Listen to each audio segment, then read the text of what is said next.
حرمت عليكم أمهاتكم وبناتكم وأخواتكم وعماتكم وخالاتكم وبنات الأخ وبنات الأخت وأمهاتكم اللاتي أرضعنكم وأخواتكم من الرضاعة وأمهات نسائكم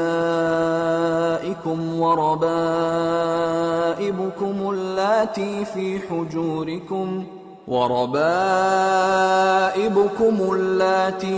حجوركم من نسائكم اللاتي دخلتم بهن فإن لم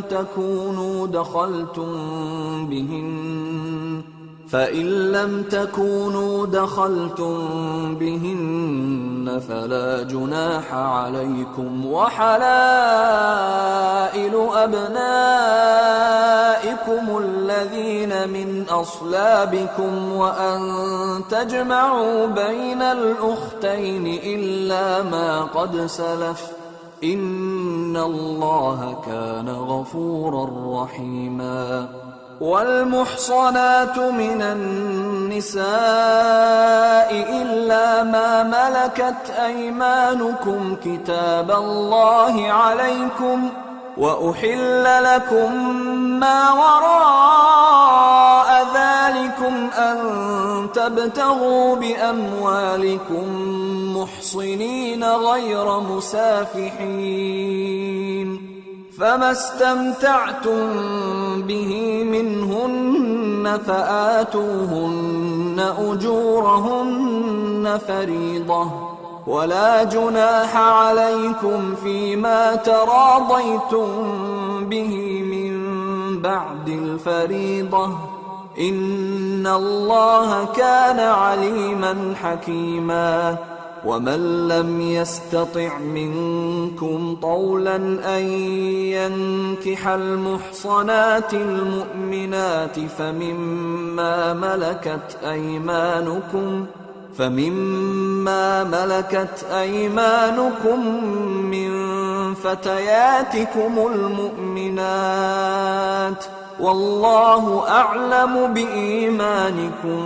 بعضكم من بعض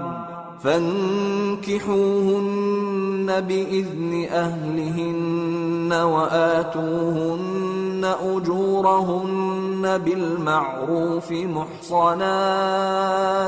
محصنات غير مسافحات ولا متخذات أخدان فإذا أحصن فإن أتين بفاحشة